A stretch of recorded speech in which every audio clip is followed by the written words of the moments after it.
Beri nama pedang ini Naga Puspa. Selamatkan dia. Jangan sampai jatuh ke tangan pendekar berwatak jahat.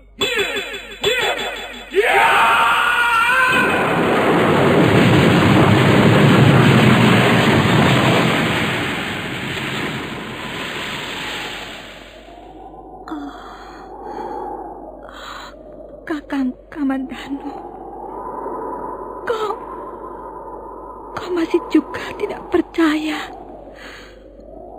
bahwa aku mencintaimu. Mesin, maafkan aku, Mesin. Mesin, Mesin.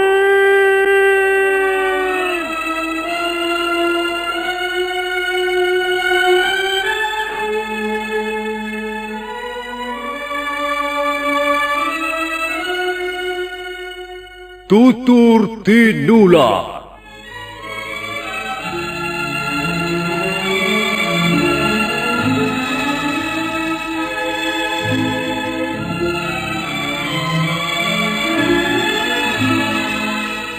Sebuah sandiwara radio serial, produksi Sanggar Cerita dan Teater Sanggar Prativi. Sebuah kisah dengan latar belakang sejarah runtuhnya Singasari dan berdirinya Kerajaan Majapahit.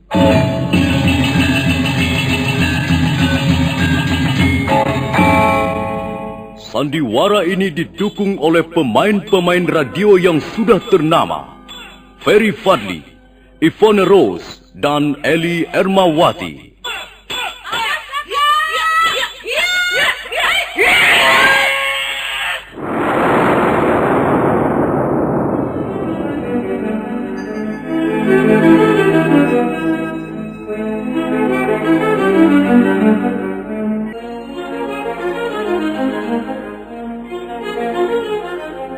Cerita ini ditulis dan diolah oleh S. Tijab, hiasan musik dan sutradara C. Ispriyonoka. Kali ini mempersembahkan episode ke-10 dengan judul Pemberontakan Rangga Lawe.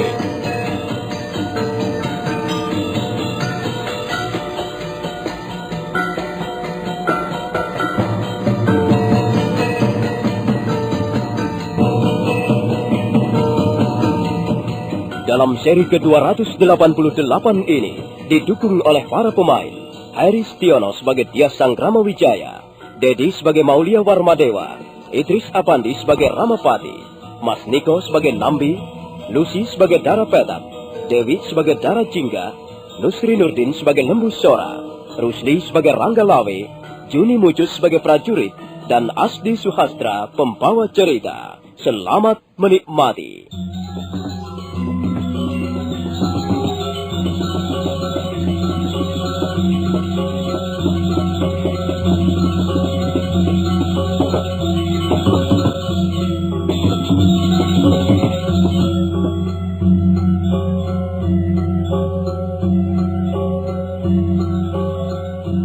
Di pagi yang cerah itu, Kerajaan Majapahit kehadiran para tamu agung dari Kerajaan Tanah Melayu.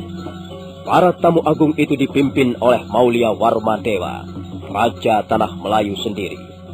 Sang Prabu Kertarajasa Jayawardana menerima para tamu-tamunya di Balai Paseban Agung Istana Majapahit yang indah.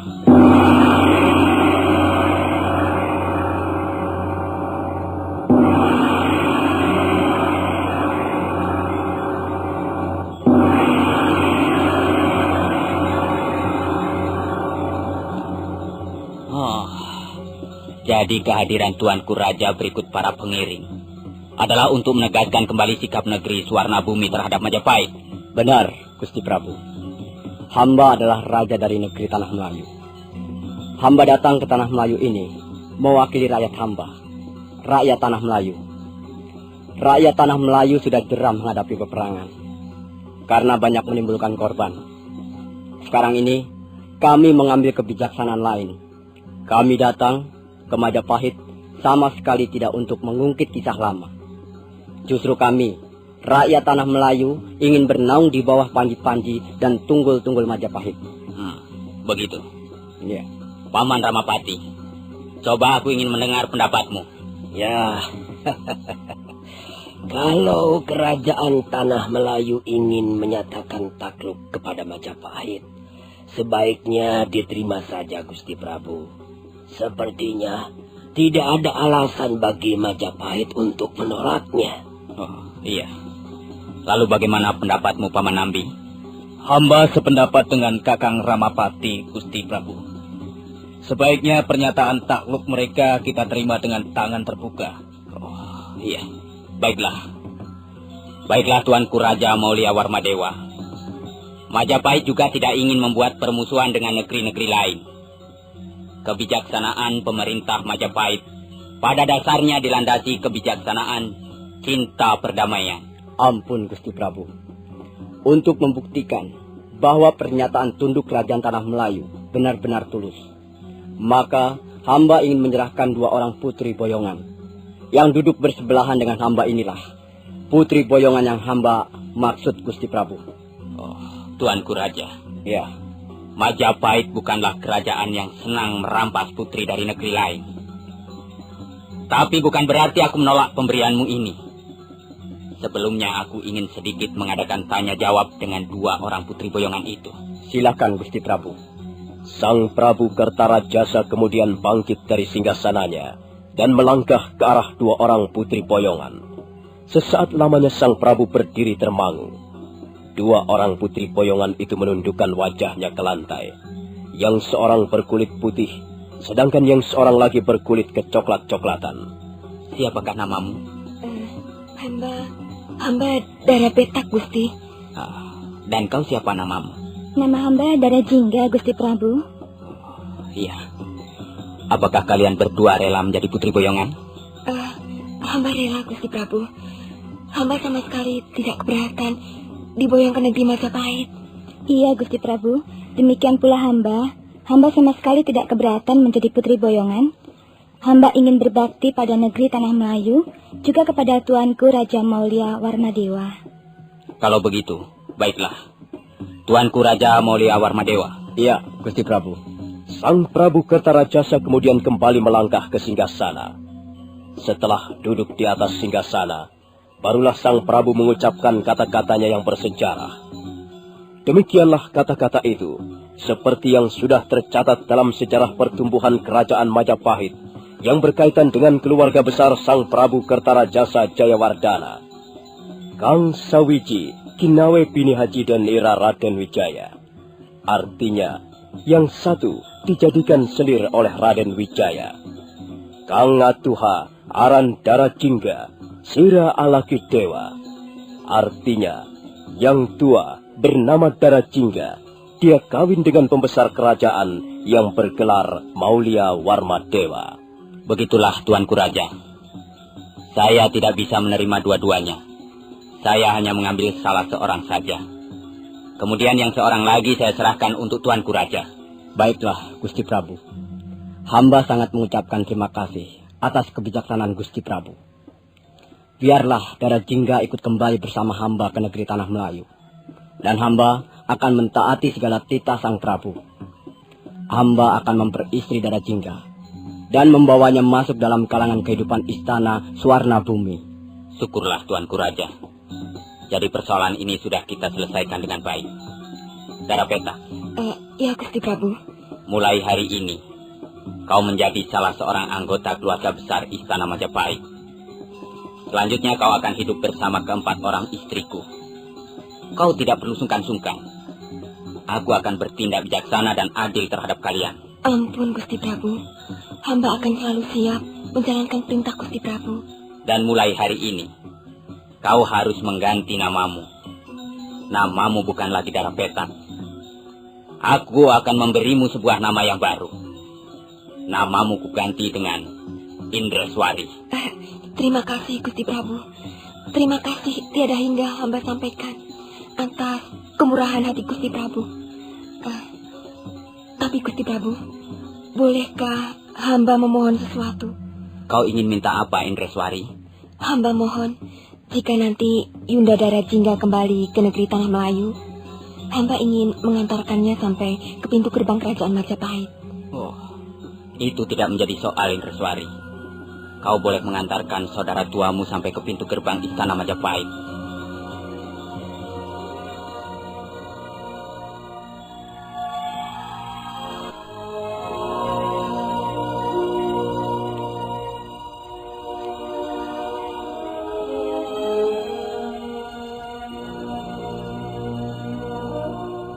Hanya semalam, Sri Paduka Maulia Warma Dewa menginap di istana Majapahit.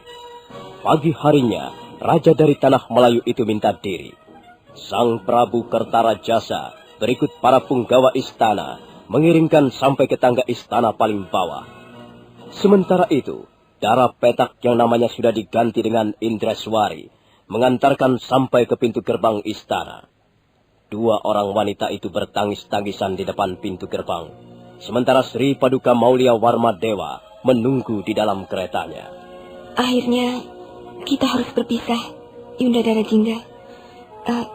Kapan kita akan kembali bertemu, Yunda? Sudahlah, Dinda Dara Petak. Selama ini kita selalu bersama-sama. Tapi rupanya sekarang kita harus berpisah. Mudah-mudahan saja kau merasa bahagia tinggal di Majapahit. Saya kira Sang Prabu Kertarajasa adalah seorang raja yang arif dan bijak. Saya kira beliau tidak akan mengecewakanmu, Dinda Dara Petak. Ya, begitulah yang saya harapkan, Yunda. Dan saya dari Majapahit ikut mendoakan Yunda, agar Yunda pun memperoleh kebahagiaan di negeri Tanah Melayu. Kita saling berdoa saja, Dinda. Mudah-mudahan Sang Maha Pencipta selalu menurunkan rahmatnya kepada kita semua. Nah, selamat tinggal, Dinda Dara Petak. Saya harus segera kembali ke negeri Tanah Melayu. Selamat jalan, Yunda Dara Jingga. Dara Jingga kemudian menoleh ke arah kereta. Sri Paduka Maulia Warma Dewa melambaikan tangannya. Dara Jingga melangkah ke atas kereta, duduk di samping Tuan Raja Maulia Warma Dewa. Sementara itu, Dara Petak hanya bisa melihat dengan mata berkaca-kaca. Dan ketika rombongan dari negeri Tanah Melayu itu sudah bergerak, Dara Petak terpaksa menghapus air matanya yang mulai menetes.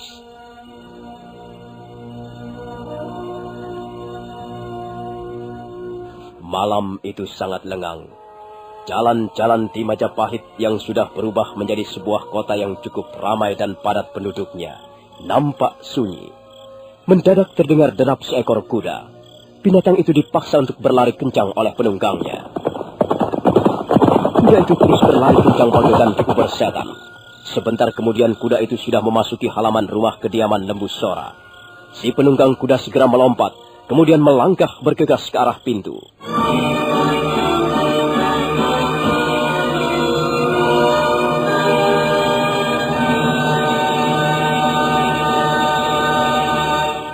Lawe, Rangga Lawe, anak tidak tahu urus. Kemana saja kau selama ini, ha? Ayo duduk. Kau tidak mendengar perkataanku, Rangga Lawe. Kemana saja kau selama ini? Beberapa kali Gusti Prabu mengadakan persidangan, dan kau tidak juga hadir. Pagi tadi Gusti Prabu bahkan menerima tamu-tamu agung dari kerajaan Melayu. Kau pun tidak hadir. Apa sebenarnya yang telah terjadi atas dirimu, Rangga Lawe? Hah? Ada apa dengan dirimu, nak? Hati dan jiwa saya sedang gemuruh, Paman Lembu Sora. Saya sudah berusaha untuk menenteramkannya, tapi selalu gagal. Dengar anakku, perang sudah selesai. Ketegangan sudah berlalu. Majapahit sudah berdiri, dan bahkan Gusti Sang Ramawijaya sudah naik tahta. Mau apa lagi kita? Sudahlah. Janganlah kau mempunyai pikiran macam-macam, Lawe. Marilah kita terus mengabdi pada Majapahit dan ikut Amuk Diwibawa bersama Gusti Prabu Kertarajasa. Tidak, Paman Lembu Sora. Tidak. Tidak. Mengapa tidak? Saya tidak bisa ikut. Saya tidak bisa ikut Amuk Diwibawa bersama Gusti Prabu. Bagaimana saya bisa hidup bersenang-senang, bermewah-mewah di istana Majapahit, kalau hati saya selalu dirundung kekecewaan, Paman? Aku tahu, Lawe. Pasti ada hubungannya dengan jabatan Rekrian Mapati. Benar, Paman. Bagaimanapun juga saya tidak bisa menerimanya. Nambi. Nambi, Paman. Apa yang telah dilakukan Nambi untuk Majapahit? Apa yang telah dilakukan oleh manusia tolol itu? Mengapa tiba-tiba nasibnya melonjak tinggi? Dan sekarang enak-enak duduk nongkrong sebagai rekrian Mapati Majapahit. Tidak, Paman Lebusora, tidak. Hal ini tidak bisa saya benarkan. Ranggalawe, kau harus bisa mengendalikan dirimu, nak. Ingat, apa yang telah menjadi keputusan Gusti Prabu merupakan undang-undang yang tidak tertulis. Hal itu mutlak harus kita taati, kita patuhi. Apa yang sudah menjadi sabda seorang raja, haruslah kita terima dengan senang hati. Tidak bisa, Paman Lebusora. Saya masih seorang manusia biasa. Justru karena kau manusia biasa, kau harus segera mengakui kelemahanmu, Lawe. Janganlah terburu nafsu. Kalaulah hendak melakukan sesuatu, pikirkanlah dulu secara cermat. Kau ini adalah anak seorang cendekiawan. Ayahmu, Kakang Arya Wiraraja, adalah seorang cerdik pandai yang sangat berkenan di hati Gusti Prabu. Mengapa kau justru mempunyai watak dan sikap sebaliknya? Senang gerusa-gerusu, senang berlaku sembrono, kurang pikir dan kurang perhitungan. Mungkin Paman Lebusora benar. Tapi Ranggalawe bukanlah ayahanda Arya Wiraraja, Paman. Sekalipun saya adalah anak kandungnya. Tapi saya merasa sudah cukup dewasa, Paman. Saya sudah bisa menentukan jalan hidup saya sendiri, Paman. Baiklah. Sekarang kau mau apa? Apa yang akan kau lakukan? Kalau kau merasa tidak puas karena Nambi menjadi rekrian Mapati, lalu kau mau apa? Paman Lebusora, jangan memojokkan saya. Paman sudah saya anggap sebagai orang tua saya sendiri, Paman. Paman bukannya membantu dan mendukung saya, tapi malah memojokkan dan menyusahkan saya, Paman. Kau memang masih keponakanku sendiri, Ranggalawe. Tapi kalau kau berbuat ngawur, apakah aku harus mendukung perbuatanmu itu? Tidak, Lawe. Aku ini orang tua. Orang tua sudah sepantasnya kalau membimbing anak cucunya. Kalau ada perbuatan sementara anak muda yang keliru, orang tua wajib meluruskannya, bukan malah membombong atau mendukung. Jadi, Paman Lebusora masih tetap menganggap bahwa sikap saya ini tidak benar. Kalau begitu, baiklah. Baiklah, Paman. Saya tidak akan lagi datang kepada Paman untuk minta saran, minta pertimbangan ataupun nasihat-nasihat. Saya akan menyelesaikan sendiri urusan saya dengan Nambi. Ranggalawe, kalau kau tidak mau kunasihati, terserah. Kalau kau merasa tidak puas, kau bisa mengutarakan langsung pada Gusti Kertarajasa. Besok pagi akan diadakan persidangan. Kau bisa datang menghadap dan mengatakan apa yang ingin kau katakan kepada beliau.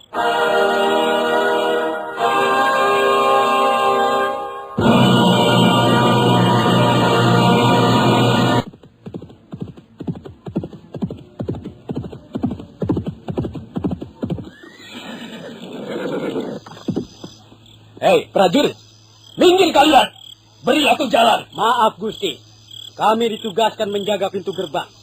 Kami diperintahkan agar menahan siapapun juga untuk masuk ke Balai Paseban Agung, kecuali mereka yang membawa lencana. Lencana apa? Lencana apa, prajurit? Lencana yang menunjukkan bahwa seseorang berhak masuk ke Balai Paseban Agung. Kurang ajar. Peraturan apa ini? Peraturan macam apa ini? Siapa yang membuat peraturan seperti ini? Aku tidak butuh lencana. Minggir, prajurit!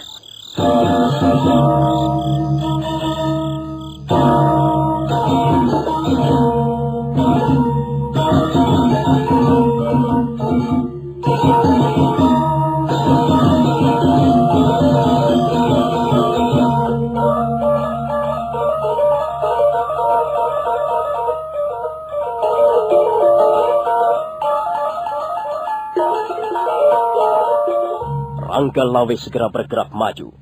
Dua orang prajurit yang bertugas menjaga pintu gerbang serentak mundur. Tapi mereka belum juga mau memberikan jalan kepada Ranggalawe.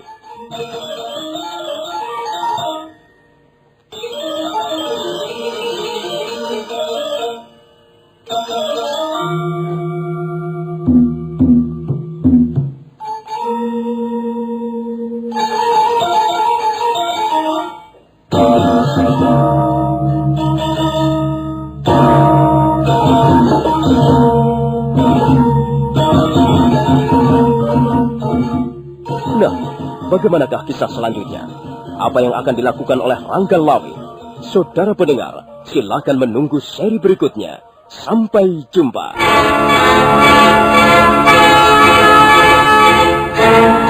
Thank you.